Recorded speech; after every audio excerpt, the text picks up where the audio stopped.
Coming up on this episode of the Roundtable. Scott Adams said, okay, well, now the Democrats have done for Trump what he was never able to do for himself, which was to make people feel sorry for him. And to make it like he's like, I felt this way. Like when they said he was guilty, like I felt it in the pit of my stomach, like I was going to go to jail. Like it was so horrible. It was such a horrible feeling. And I can't help but think that it, in a sense, humanizes him. That because it's so obvious what's happening, that he's just in the grips of this terrible process that's completely rigged. Right. And it really makes you think, like, you know what? If they can do this to the former president of the United States, who's a billionaire, well, they can do it to anybody. And maybe that's what this is. Like, this is the test case. Like, who's to say they're not going to, like, if Biden wins, they could go after anybody. I mean, they've proven it, that there really isn't much justice.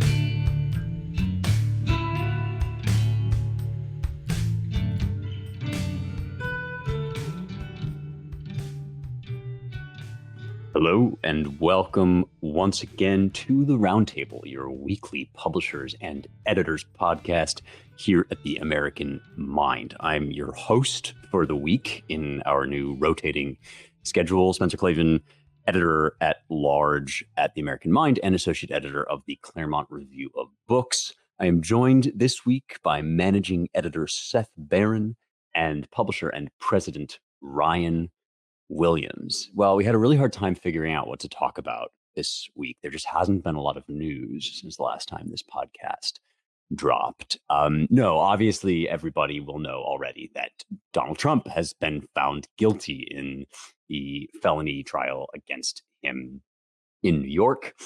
New York District Attorney Alvin Bragg has delivered on his campaign promise to get Donald Trump for something. What? Unclear at the time, but now made gloriously clear. Bragg was aided in this by Michael Colangelo, formerly of Joe Biden's Justice Department and now in the employ of Bragg's office as a prosecutor. This is, I think, really an inspiring story of triumph over adversity, because even Bragg himself said upon his election that he couldn't authorize these charges against Trump back in 2022. And that just goes to show you should never say never. You should always believe really hard in yourself, because anything is possible, including 34 separate felony charges for effectively the same single act, paying off a porn star to keep quiet about relations with Trump. But of course, we all know that's not alleged relations. Alleged relations with Donald Trump. You're absolutely right, Ryan. I'm sorry. I've been brainwormed by the corporate press into believing the salacious rumor that Trump had extramarital relationships during his run for president, or before, I guess, his run for president in 2016. But as we all know, that's not, in fact, the crime he's accused of. It's not even a crime to sleep with a porn star. It's not a crime to pay her to keep quiet. That's basically called an NDA agreement. It's questionably, perhaps, misdemeanor, an indiscretion to register those payments in the wrong way, which is what Trump's office did, in fact, do 34 times, is label these payments as legal fees when they were hush money. That also is not what Trump was found guilty of, or at least it was not the only act necessary to bring this case, because the statute of limitations had already expired. And in itself, it would not be enough to count as a felony. But if it could be shown convincingly to the jury, the New York jury, that this act was committed in the process of election interference, i.e. trying to influence the outcome of the election, i.e. running for president, then it would count as a felony. This incredibly labyrinthine journey has now ended us up with a conviction New York Times celebrated by printing the word guilty 34 times in a row, which just made me feel really good as an editor here at this establishment, that I would never have let that pass. And I don't think any of us would, simply on stylistic grounds. Anyway, many open questions remain, of course, including what the appeals process will look like and what its results will be. Also, what the retaliation response will be from the right. There's real kind of end times vibes when you get down to political persecutions and volleying them back and forth between the different parties.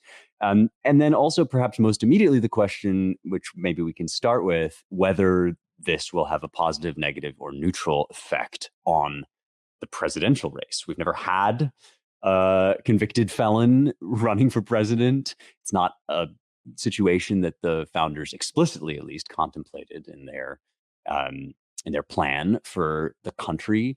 So there's nothing to stop Trump from continuing to run. He seems to have raised a boatload of money off of this, and there is a certain contingent on the right that thinks this is it. He's won the election because people are going to be so mad about this nakedly partisan use of the justice system. I'm not quite on that score, but I am on record saying that I think this, if anything, will help Trump. Early polling seems to suggest perhaps otherwise. Looks like Biden might be getting a slight uptick in the polls, but it's a long way to go as yet. And the Trump campaign, I think, hasn't even really made its arguments, which it surely will make, about what a corrupt process this was and what an indictment it was of Joe Biden. What do you guys think? Is this a world-ending, election-changing event, or simply the latest in a string of embarrassing attempts on the left's part to twist the government to get Trump? World historical event? Probably not. World changing? I don't know. I still think that it's probably a net loss for Trump, all things told. But the good news is it's still we're still before the conventions. I mean, at the pace of today's news cycle, even the gleeful. You guys probably noticed in a lot of the center left, et cetera, reporting on this, they just have to throw convicted felon or felon in, just often and awkwardly, stylistically, just because I think that the luster will diminish from that thrill for most voters. It's a long time till November, so given the pace of today's news cycle, I suspect the effect of this would have been much better if it happened in October or like right before early voting started. But I think it will hurt Trump with independents if there are, the three of them left in the country. The polling, Spencer, as you indicate, looked last week or early this week, something like 49% or 48%. I don't know if it was registered voters or Americans. I think it might have been registered voters.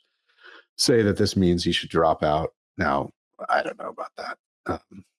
We'll have to keep an eye on it in the next few months. I like also just it's just another example of we've talked intermittently about Scott Adams, that is creator of Dilbert's analogy for modern times, post 2016 times, which is where half the country is watching one movie and half the country is watching another.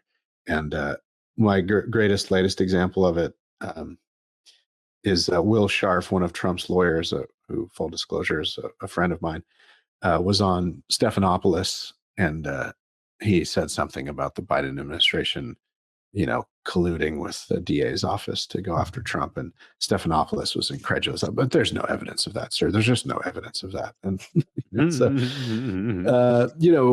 otherwise smart people in DC either willfully are lying about it. Stephanopoulos probably in that category. Maybe he's stupid enough to believe this. But yeah, Colangelo leaves the Justice Department, disappears, and then pops up as an assistant DA to help in Trump's case. Oh yeah, first he popped up as working for Tish James. Oh, that's right. That's right.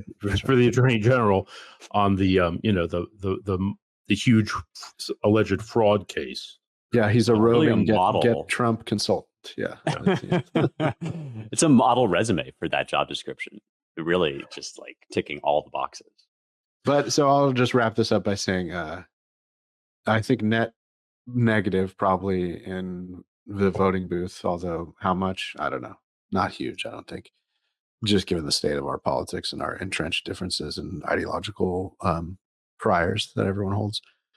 Or and then, but maybe probably a net benefit in fundraising and enthusiasm on the kind of unclassifiable, ineffable qualities that help propel a campaign to continued success. Fundraising being a big one. David Sachs held this fundraiser in San Francisco at his house. I think the minimum price point was $50,000, and the $250,000 was the top one for couples, and they sold out. They raised many, many millions of dollars. I think the defections, they may be real or just finally people are saying out loud. But one of Sequoia Capital's former managing partners, I forget the guy's name, Leon something, or maybe that's his last name, he said he's voting for Trump. I think it's, there's this certain tech segment that has come out over the last 2 weeks and said enough is enough. We're coming out of the closet here and giving six figures to the PACs and going all in for at least to stand against such business. So this will have some legs. The question is, what legs will it have? If it's just enthusiasm, fundraising, and sort of a certain segment of the elite thinking that this is kind of a travesty, then that benefits Trump. Yeah, I mean, I agree. It would be hard to really spin this as like, oh, this is great. This is really going to help Trump in the ballot box. And with a normal opponent, I think we could be pretty clear about that. But I mean, Biden is just so terrible. He's such a terrible candidate, and he's getting worse. That it may wind up being kind of a wash. And yeah, there is still, I mean, so much can happen in the next 5 months. I mean, obviously, the whole point of this, the only point of this, was to be able to call him a convicted felon at every turn, just to say it over and over again. As Alex Soros, son of George Soros, employer of Alvin Bragg, pointed out, he said, we just need to keep repeating convicted felon at every turn. I mean, to my mind, our side should just keep saying political prisoner at every turn. One thing that, like, okay, I know this may sound dumb, but like Mitt Romney, like nobody's favorite Republican at this point, did come out and say, okay, this is like outrage. This is like scandalous. This is like legal malpractice. Now, Susan someone Collins. like Mitt, Susan what's Collins that? Too. Susan Collins did too. Yeah. Now, someone like Mitt Romney easily, I mean, who voted for Trump's impeachment, voted, guilty on one of the counts. Mitt Romney easily could have come out and been like, well, we have to respect the verdict. The jurors listened to the evidence, and this is what they, he could have come out with something like that. And the fact that he didn't, it to me indicates like a certain fortitude on our side, and that's widespread, and that, I mean, people on our side obviously are rejecting the idea that this was a legitimate verdict, and I think other people are too. Regarding the charges, Spencer, I just want to point out that Hillary Clinton's campaign marked down their payments to GPS Fusion for having concocted the Steele dossier as legal fees, because they were paid through Perkins Coie, like the campaign's law firm. Now, those were legitimate campaign expenses. There was no argument about that, and they had to pay, the between the campaign and the DNC had to pay like $100,000 fine, I think just recently, to the FEC. Now, what Trump did, calling it legal expenses. They actually were legal expenses because they were paid to his lawyer. Mm-hmm. And according to the rules, especially post John Edwards, like payments like that are not necessarily campaign expenses because there's other plausible reasons to make them. So the case was a total abortion. What's interesting is that, okay, the supposedly marking these things as legal services on private internal documents, okay, that's a misdemeanor, an expired misdemeanor because the statute of limitations had run out.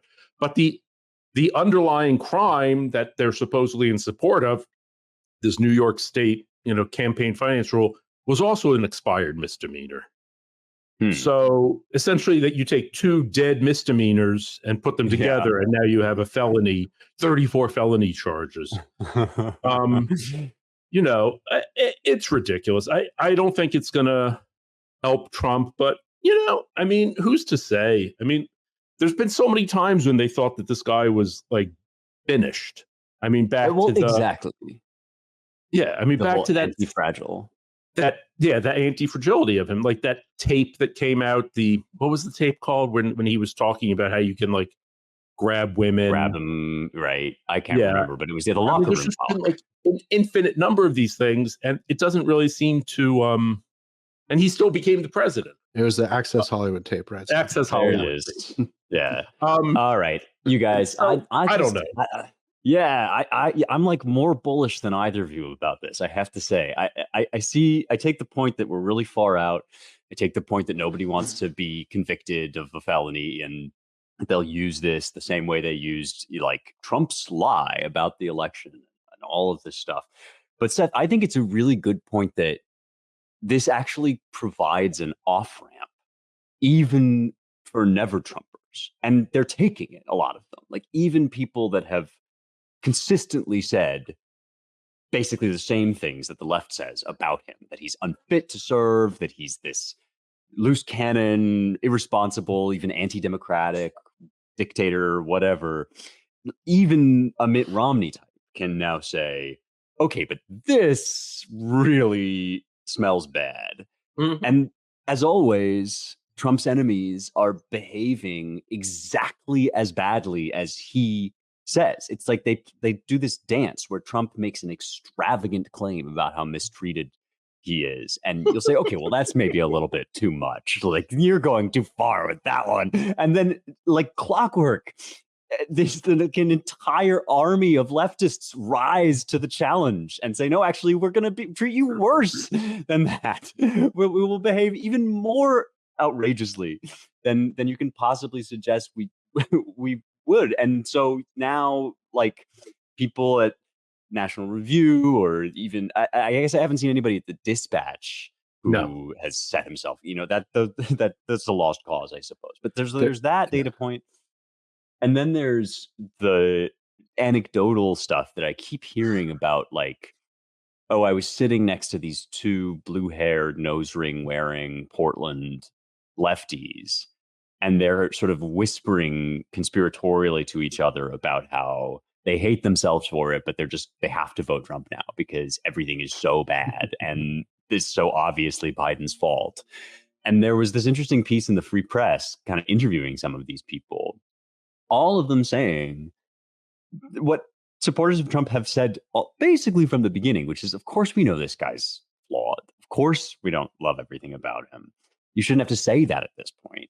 It's just that the situation is so dire that this seems like the best option. You need somebody, one of these guys in the Free Press said you need an idiot who will stare directly into the eclipse against the advice of the doctors. You don't always need that, but you need it now. And I just think people lie to pollsters. They don't really frame the questions in ways that are helpful to Trump for obvious reasons. And I would just keep coming back to this poll they took. I can't remember if it was in 2016 or 2020, where they asked people who they thought their neighbor was voting for. Mm-hmm.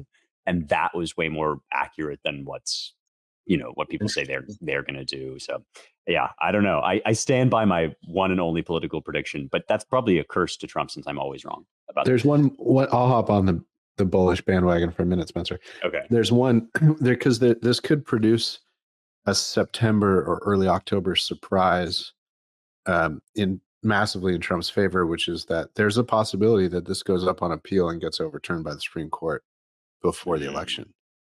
Yeah. Which, if that happens right before early voting, Trump comes out and says, "Look, I told you it was all garbage. They're coming after me." The thing about that, though, is everything's so politicized. Like, would it really? Would that actually help? I mean, I understand. I mean, I think he will be ultimately. I think this will be overturned, probably even on appeal in the state courts, because the New York State appellate part is actually not as bad as they set Harvey Weinstein free. After all, that's true. Much more dislikable. There you go. So, but I'm not sure. I mean, getting the Supreme Court involved. I mean, people will just be like, "Well, there's proof that that it's rigged." The left will say that. Right. They'll say, "Well, that's why we." It'll go into the bucket of the Supreme Court is illegitimate. Right. I mean, my question is, I mean, for a long time, I figured, okay, well, they just want to call him a felon, and then that'll be that. And he'll get like some kind of like weird sentence. But I've actually come to the conclusion, looking at Juan Merchan and looking at the hysterical attitudes of the New York State Dems, who are completely deranged, I'm pretty sure that they are going to try to send him to jail. I think it's never enough. It's never. I mean, it's just like an erotic fixation, right? When you desire something and you think, well, if I can just have this one extramarital, this one night of passion, then I'll have sated this lust and I can go back to my happily married life. But of course, feeding the lust only makes the lust grow. And that's the relationship that these people are in with mugshots of Trump, convictions of Trump. Like, they want him on Rikers Island. Like, I think that's now what they're panting after. And that is exactly. People are saying, I want him to be sentenced only to a year or less, so it has to be served on Rikers Island. They have a vision. They want Rikers, because these are the same people who want Rikers Island closed. So I think what they want is it to be like a Rudolph Hess scenario, where Trump is the only prisoner on Rikers Island. But wait a second, listen. They have completely retconned history so that Trump is now somehow responsible for the drug war, for mass incarceration of Black people, and for the jail. There's this big thing in New York where, like in 1988, whenever the Central Park rapes were, 86, Trump took out an ad that was in the New York Times and a few other papers calling for the imposition of the death penalty on murderers. On murderers. He didn't say that he wanted the Central Park 5 executed. He just said, like, our city is falling apart. We need, like, law and order. But this has been taken, ever since the supposed exoneration of the Central Park 5, which was really just like a vacation. They vacated their sentences. This is a constant theme now that Trump wanted to execute 5 innocent Black boys. And they just repeat this all the time. It's false, but yeah, I think they're definitely going to try to put him in jail. I'm not sure that'll work, because I guess the appellate courts can free him in advance of his trial. Suspend until his appeal, I mean. Yeah. And if they don't, I think at that point the Supreme Court has to get involved, because you can't like lock up the presidential contender and hope to have a republic. I mean, it's ridiculous. I mean, I don't know. Given your discussion of lust and Eros, Spencer, I think we might have a podcast title, which is "I Just Can't Quit You." I wish I knew how to quit you. I love it. Yeah, I feel like I should go on record and state that I was not speaking from experience. No. Imaginative excursion. I was not implying anything. Everyone. Do you guys think that they're really going to try to put him in jail? Yes, 110%. No? Yeah, I don't know. You could see Merchan. Well, it depends. I mean, Biden, I don't know if we discussed this last week, Seth, or not, but Biden was going to make some statement Right. after the conviction, and then it's clear something happened because he mentioned it in his other presser, but it was not a full statement by Biden. And so you can imagine behind the scenes people going, we might want to pump these brakes a little bit. So if they got to Juan Merchan and said, look, or he even concludes on his own, this is just going to hurt our cause rather than help it. If I actually put him behind bars, you could see them pulling back just a smidge to exercise some prudence as they understand it. But it certainly wouldn't track with the conduct so far.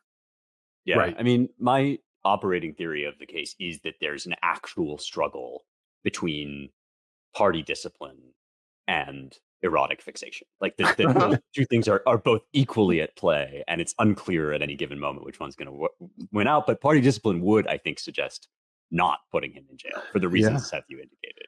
Right? Did you guys see this thing where Scott Adams said, okay, well, now the Democrats have done for Trump what he was never able to do for himself, which was to make people feel sorry for him.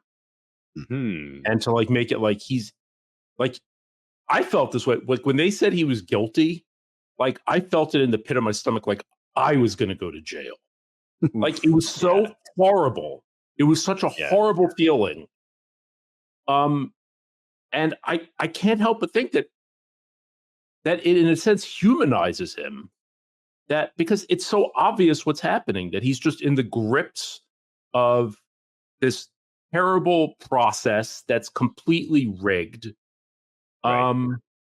And it really makes you think, like, you know what, if they can do this to the former president of the United States, who's a billionaire, well, they can do it to anybody. And maybe that's what this is. Like, this is the test case. Like, who's to say they're not going to, like, if Biden wins, they could go after anybody. I mean, they've proven it, that there really isn't much justice. This is Trump's thing, is they're not coming after me, they're coming after you, I'm just in the way. And again, like all his lines, you start by saying, well, that's a little extreme, like, Right. You're in a very special case. And then it's just like the whole Girardian thing comes up again. Like he's like the scapegoat. Like they just push everything. He's emerging more and more in the model of the Lord and Savior of many people. Of Jesus Christ. Yeah, exactly. Yes. I mean, it's it is like the other literary allusion that comes to mind here is Kafka's The Trial, which creates that same feeling of just you, in the pit of your stomach, you sense what it is to be caught in this just like ambient hostility mediated through bureaucracy. And there's something so viscerally horrifying about that. There's also this like running narrative, which I don't know, might have some validity to it, that this actually helps him like win some of the black vote, because in the so-called black community, like the idea that the law would be your enemy or that police are out to get you is a very potent one, and one with which many black communities have experience. But I would actually broaden it out beyond like the racial category and just say there's an increasingly large number of people from a whole variety of domains in American life who feel as if they are shut out of legitimate political discourse and even like careers. I mean, you think about the many, many brilliant right-wing academics that have either been kicked out of their jobs or just never gotten one. You think of all the like people running legitimate businesses whose cities and shops were ravaged by these maniacs in 2020 and thereafter. It's like jail is empty and all the criminals are here. And people who live like legitimate lives of every variety in every walk of life just now can really empathize with this thing where the system's out to get you. And I think Trump could very much spin that into the kind of identification with all of these like, illegitimate outcasts, essentially. Speaking of Kafkaesque experiences, today we're recording on June 5th. Wednesday, June 5th, is the 20th anniversary of Marvin Heemeyer's Killdozer episode in Colorado. Sometimes reasonable men are pushed to do unreasonable things. Wow. Well, with that excellent citation, I think we should move on to do a couple other topics. And I'm going to call an audible on the order that we had discussed. Actually, just one more thing to put on the board with the Trump thing that we haven't mentioned is that, Hunter Biden is currently also on trial, and the timing of that will be interesting to watch. He's on trial for having lied in the course of buying a rifle that he wasn't addicted to drugs. A handgun. A handgun, excuse me, sorry. A revolver, I think is the word I was looking for. No? Oh, but it wasn't a revolver. It's an automatic. No. Okay. I don't know where I got that whatever word from. Anyway, but you wouldn't know about it if you read the New York Times. No. Or the main they're completely not even covering it. Really? This is happening. Well, yeah, the paper of record, leaving something out of the record. Shocking. Right. If it's not there, it doesn't exist. Anyway, it'd just be interesting to see if that if the kind of shoe comes to be worn on the other foot. Not that it's Biden himself, but that his son is on trial as well.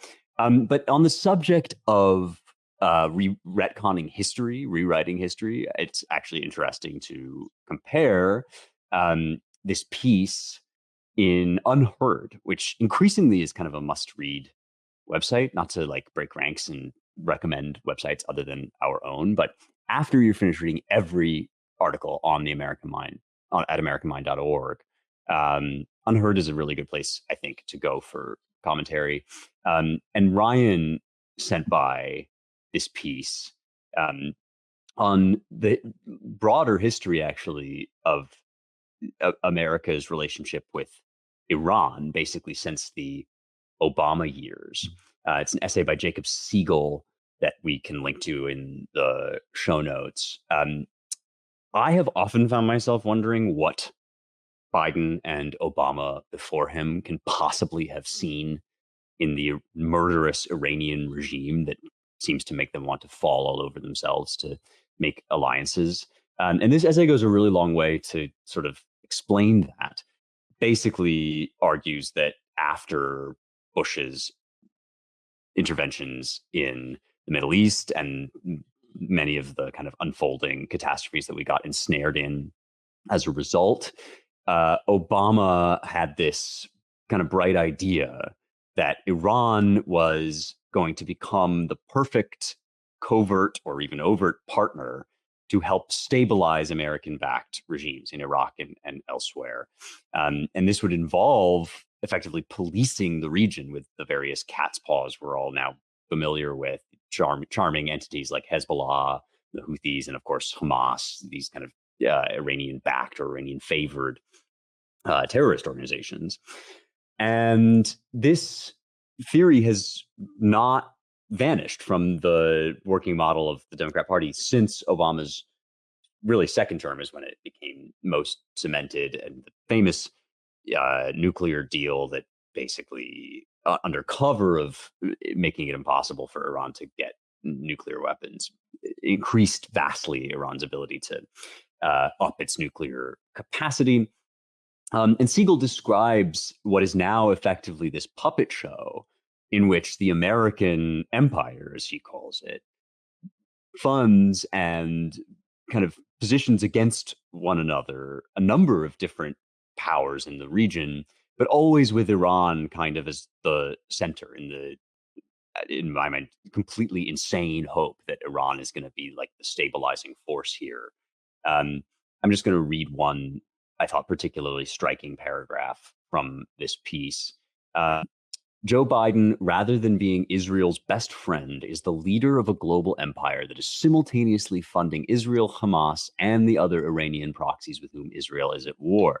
As the leader of the empire, Biden manages, to the best of his mature ability, a portfolio of client states in the Middle East that includes Egypt, Israel, Jordan, and Saudi Arabia, along with a parallel portfolio reserved for its strategic partner Iran and Iran's subsidiary equities in Iraq, Yemen, Syria, and Lebanon. The U.S. pumps money into both portfolios. It funds Iranian terror proxies such as Hezbollah through cutouts and targeted sanctions relief that Iran exploits to launch attacks and strengthen its regional power. Recently, the U.S. spent $1 billion building a massive new embassy complex in Beirut.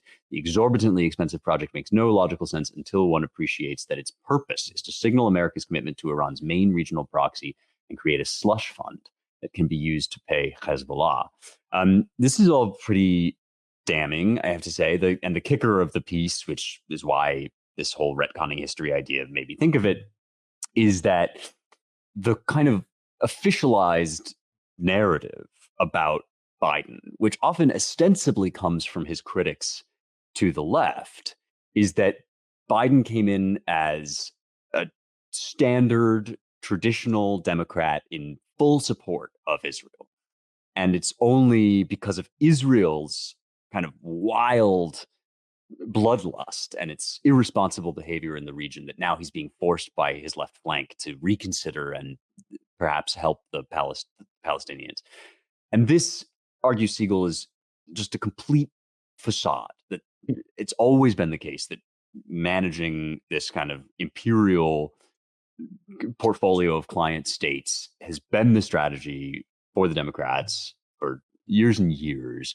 And Israel needs to kind of become aware that it does not have a friend in America as long as the Democrats are in charge. Ryan, you sent us this piece. Is there anything in it that I missed that you think is particularly significant? And what do you make of it as kind of an assessment of the Obama-Biden years? Yeah, a couple things.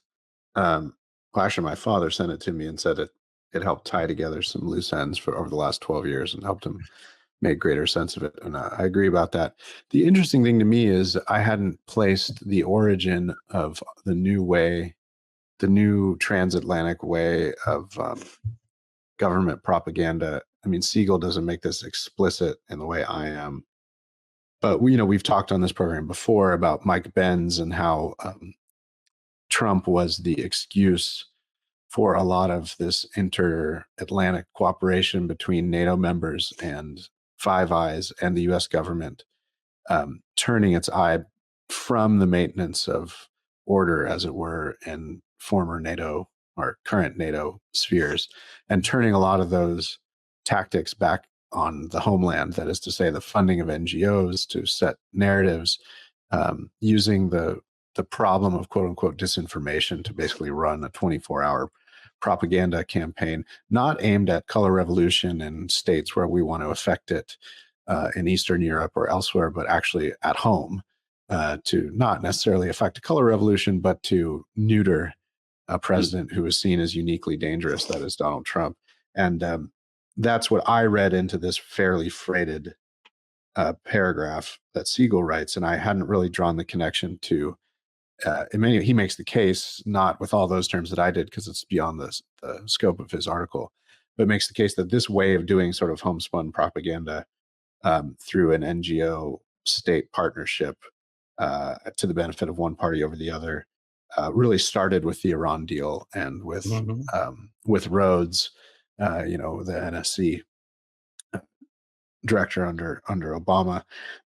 And he puts this short paragraph, I thought encapsulates all that. It is not too dramatic to say that the Iran deal echo chamber inaugurated a new era of American politics driven by party-directed propaganda. It established the informational networks that allowed the Democratic Party to repeat the formula in the future. And indeed, this is precisely what has happened, in a pattern recurring at increasingly frequent intervals ever since. To name but a few, the false claims that Russia hacked the U.S. election to anoint Donald Trump, that Hunter Biden's laptop was an act of Russian disinformation. I should add that laptop is, of course, in evidence now in Hunter's trial. It's valid now, I guess, and most recently in relation to Gaza. So it's I didn't peg the Iran deal and the propaganda around it as the sort of inflection point for this new way of doing business as a matter of comms and strategic communications and information operations from the Democratic Party and its clients and constituents, or at least institutional partners. But that was pretty revealing to me. It also struck me that, Biden in a way is it's funny that one of Siegel's themes is that all this propaganda was needed because if you actually revealed the details of the JCPOA, that is the Iran nuclear deal, to the American public, they would find it distasteful in supermajorities, rightly so. And so that's why you needed all the propaganda. And so it strikes me that, Biden's conundrum now in Michigan, maybe with his problem of Palestine and Israel, is part of it is like they can't, if they could just come out and tell the truth about what they've been up to, that is like, look, no, we give everyone money. And really, we're on the Iranian side and really on Hamas's side. Like, trust us, guys. Like, it's not an Israel thing. That's just mostly window dressing. I mean, it's, some billions of dollars in aid and everything, but really we're on the Palestinian side. If they just told the truth about their conduct over the last 12 years, they'd have less of a political problem, I think. But they can't tell the truth.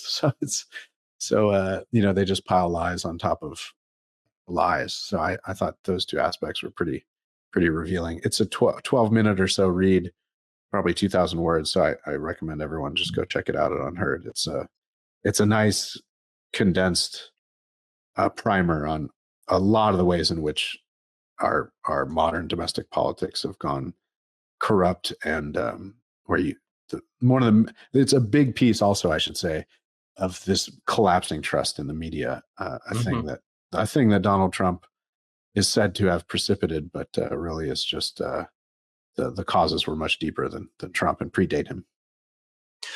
Yeah, I agree. I did like the piece. And I particularly like the part about the NGOs that you highlight, Ryan. In a way, though, I kind of think it doesn't go far enough. Like, I'm really like through the looking glass on Obama and Iran. And I mean, I would just say, okay, when I talk about Obama, I mean Obama Biden. Like, I get the feeling like it's the same crew running the foreign policy.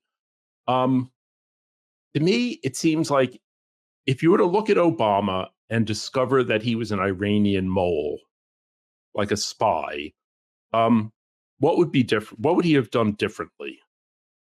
Like, what if he were an agent of Iran? What would he have done differently? And I think you'd have to conclude, well, nothing. I have this theory that Obama, I don't know if he's a Muslim, but he's a secular Muslim. Like, he identifies strongly with Islam, and obviously has a great deal of affinity for it. Like, he had a Muslim father, he had a Muslim stepfather. Furthermore, I think he has an antipathy to Arabs. I think he dislikes the centrality of like Arabs and Arabism to Islam. I think he probably gets this from his father, like a Kenyan who, similar. That's why he hates the British Empire. And I think he probably has a similar feeling about Arab high-handedness regarding Africa.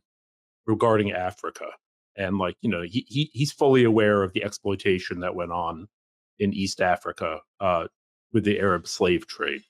The billions of dollars he's given to Iran. And then look at so I have this theory that he wants to see a decentralization. He wants to rework the Islamic world so that Iran is in charge, and then also like Pakistan and Indonesia. I mean, we have a piece coming out by Bruce Gilley about Indonesia is trying to join the OECD. And this is something that the Biden administration is pushing.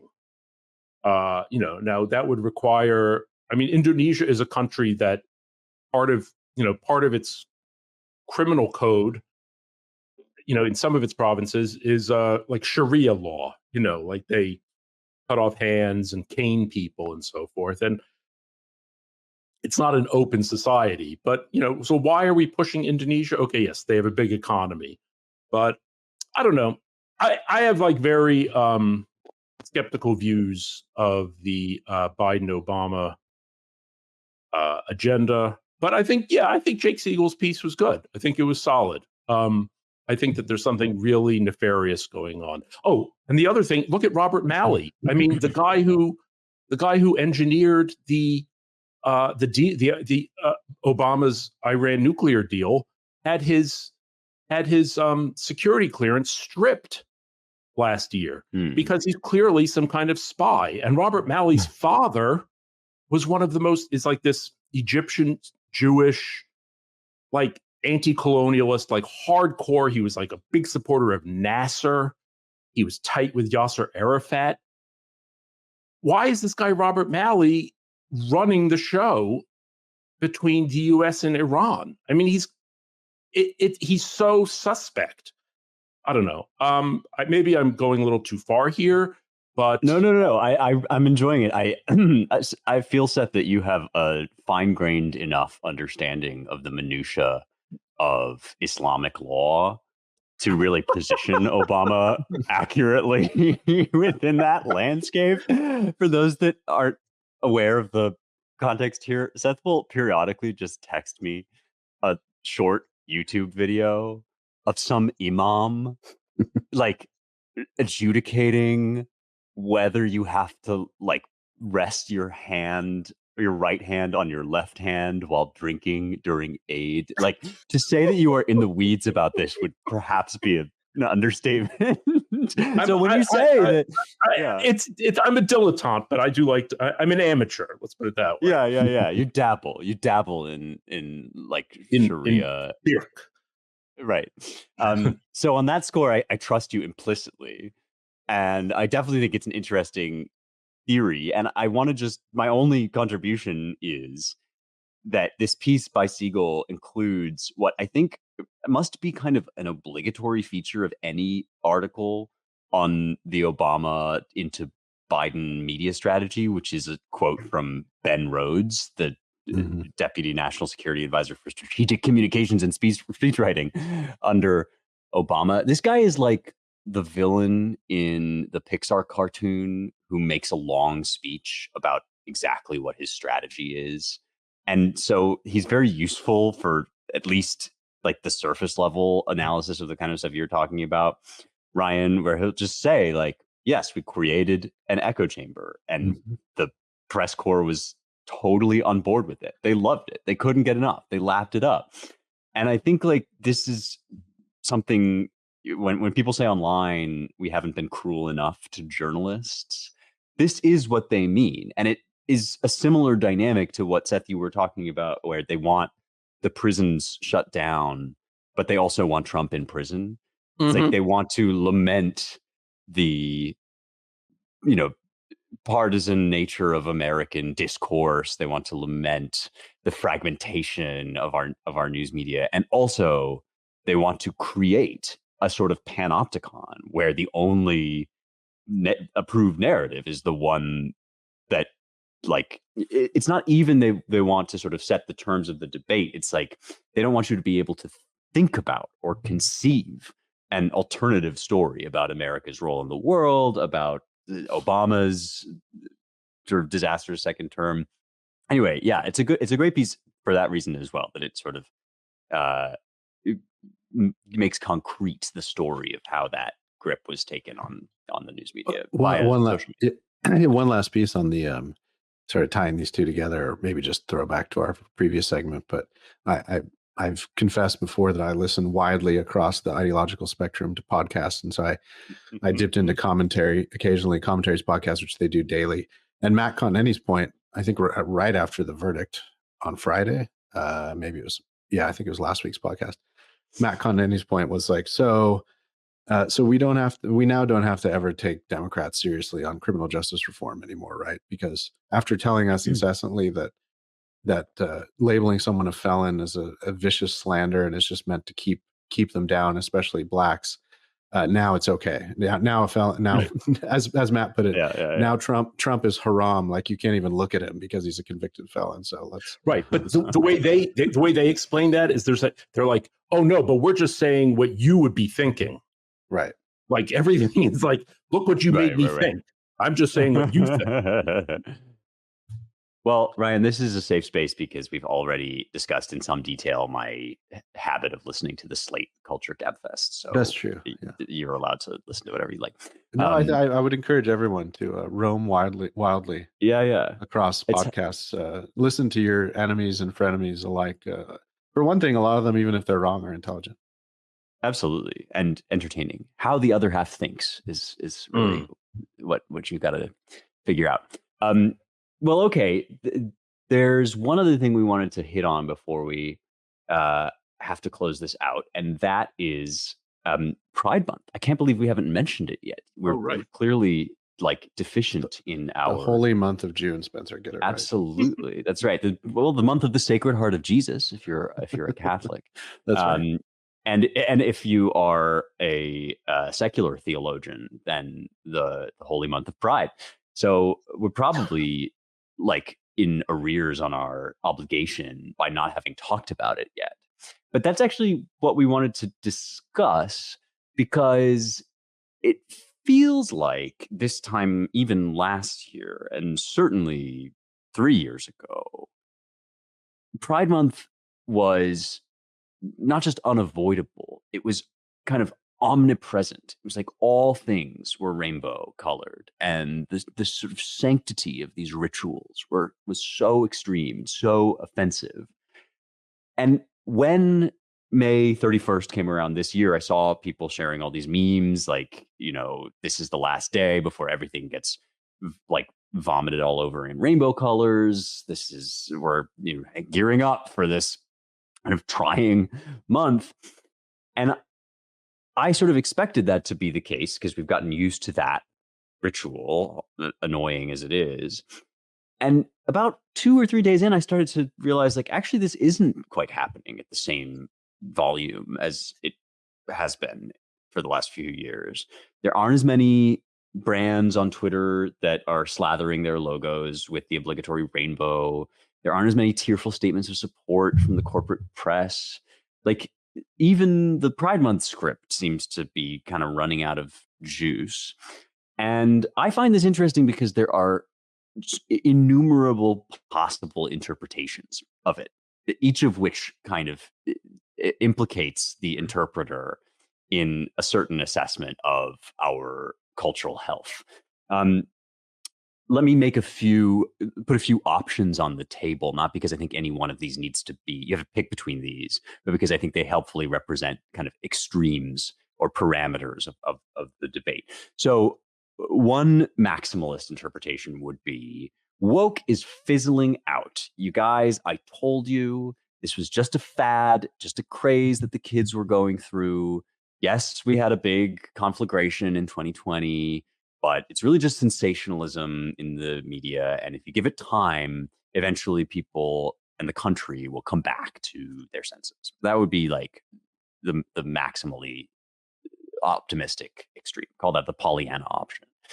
Then I guess the alternative would be you fool, you literal idiot. I can't believe you would ever suspect that woke would retreat in any way. All that's happening here is that woke has become so embedded in the operating system of our country that it no longer needs to make displays of dominance, such as, Pride Month maximalism.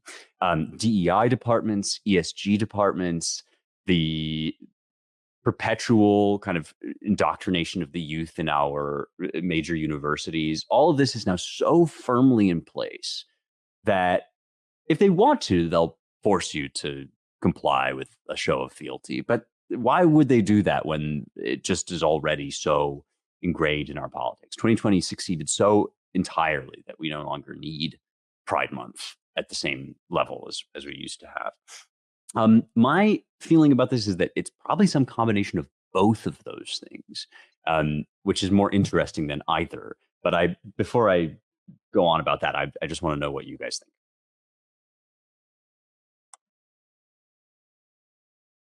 I mean, to me, it kind of feels like, I don't know if it was last year or the year before when they had, that trans person taking off his top and showing his breasts to everybody in the White House lawn. Trans Visibility Day, yeah. Was that when it was? I think that maybe they're kind of like, we don't really need to give our opponents a lot of ammunition in the run up to the election. Let's just have like a nice quiet day at home, Pride Month at home this year.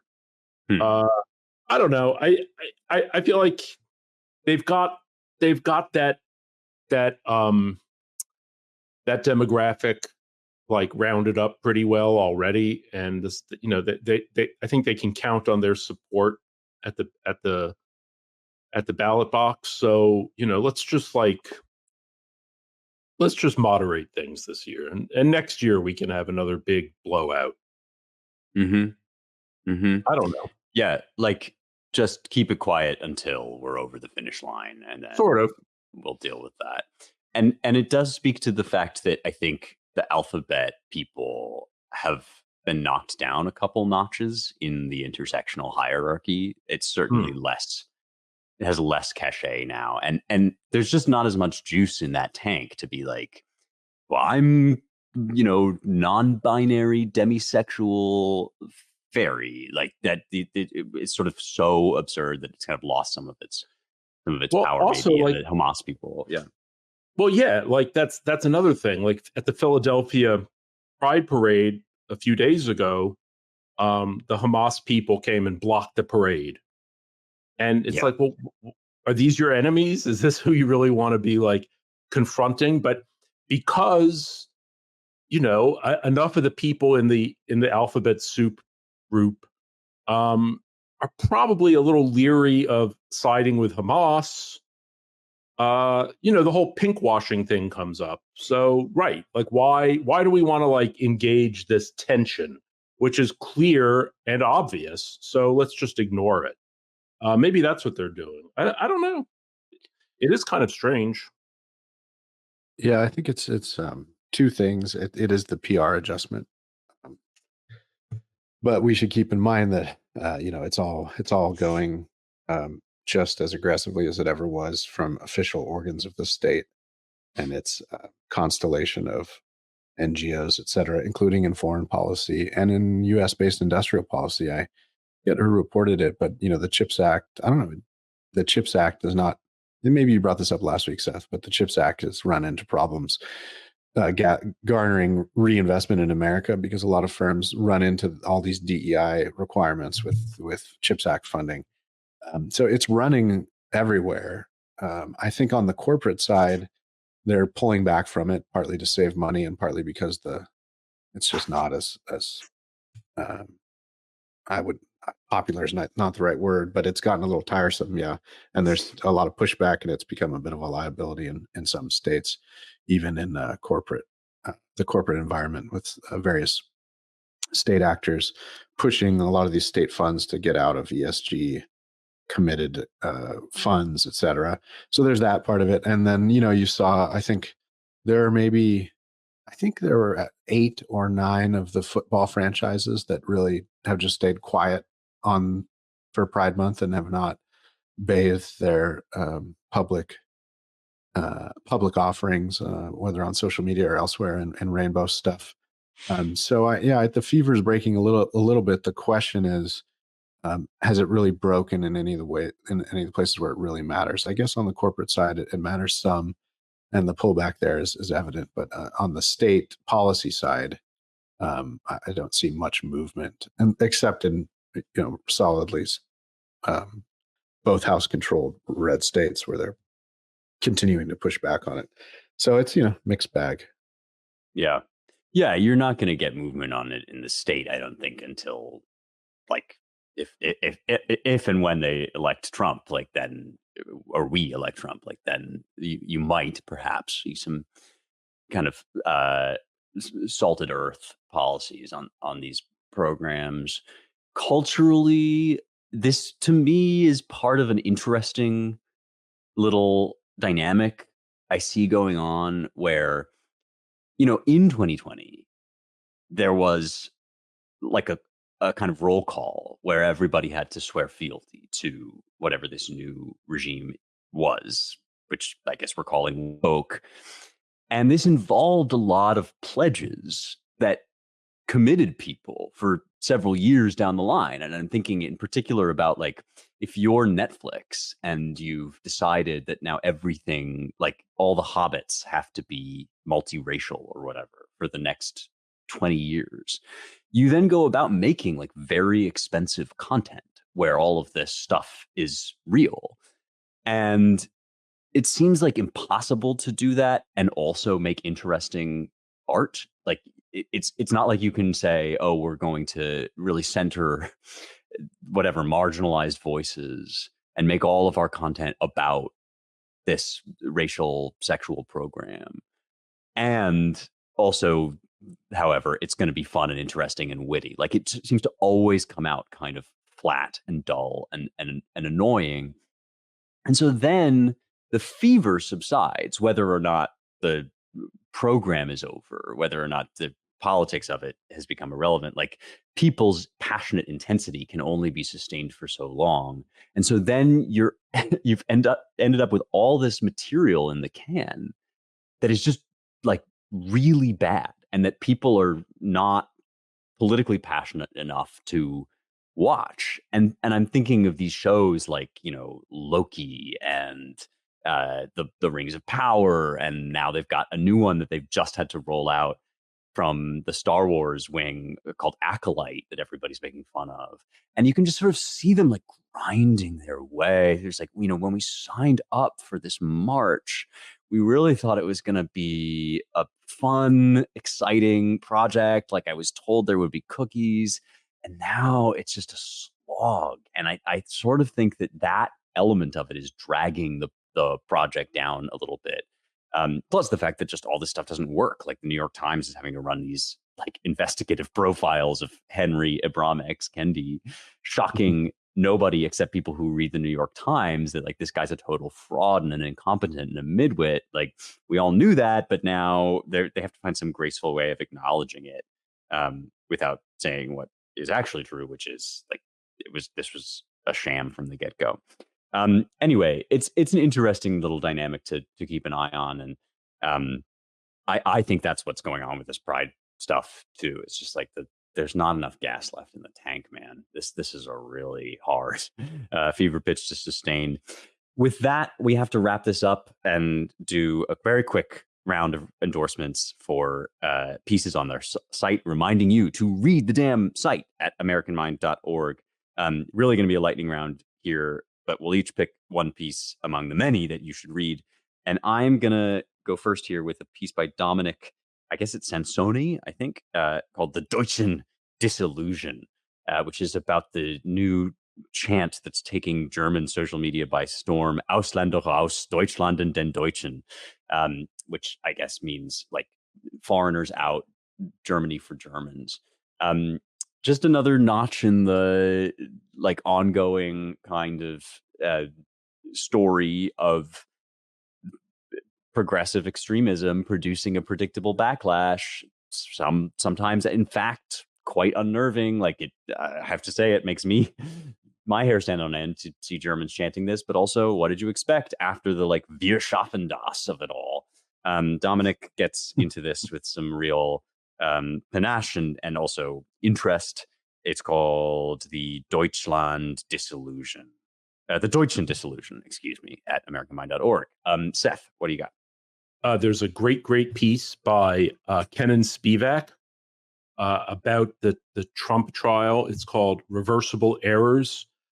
Kenan is a lawyer as well as a businessman. He really very carefully goes through the trial, the jury instructions, everything, and breaks down like 13 different ways in which there are serious errors and why it has to be reversed by any competent judge, or even like a barely competent appeals judge would have to reverse it. But it's a great piece. It really breaks it down, and it's terrific if you're talking to anybody who has doubts about the illegitimacy of the verdict. Reversible Errors by Kenan Spivak. Yeah, even I think a sentient judge would qualify for the role. Okay, awesome. Thanks, Seth. Ryan, what do you got? Yeah, I was going to recommend Kenan's piece as well. I'll just add that Kenan is he is the perfect summarizer for you to convince your skeptical uncle over whatever holiday is coming next at the dinner table that this really is a travesty. It's a very careful piece, so go read it. But I will also give a shout out to old friend of Claremont, Mark Bauerlein's piece, Not Giving Up Without a Fight. The subhead of which is The Left's Efforts Against Reforming New College Reveal totalitarian impulses. Just using that example of DeSantis and team and some of our friends like Charles Kessler, who's on the board of trustees, and Chris Rufo at New College, and just shows that that episode at New College and the left's reaction to it shows that the left thinks that progress is inevitable and irreversible, and what they mean by progress is whatever they say is the latest thing and should be. And so it illustrates one of the many ways in which the left thinks that right-wing politics, that is the reversal of any number of quote unquote progressive advances, is amounts to fascism and totalitarianism. And so this is one of the many ways in which we can't do real politics anymore at the national level or even at the state level, or it becomes much more difficult because you have a large and considerably elite and powerful faction that thinks the right really is just illegitimate, full stop. So shouldn't be able to run on issues and then carry those policies out. That's just beyond the pale. So it's a nice little microcosm of why our politics is so screwy and especially on the right, frustrating and a different game than if you're on the other side of the political aisle as a matter of policy and reform. Francis Fukuyama has entered the chat. Awesome. Yeah, all great pieces, and there are many more at AmericanMind.org.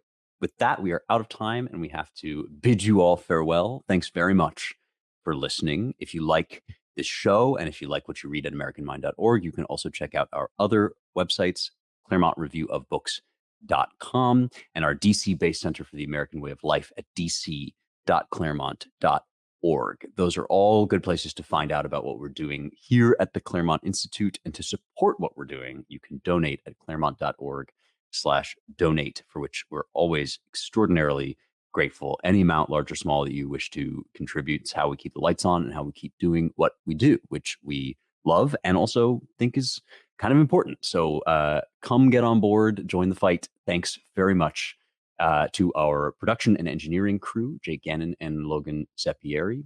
Don't forget to rate, review, share, and subscribe wherever you get your podcasts. And thanks very much one more time for listening. We will talk to you next week.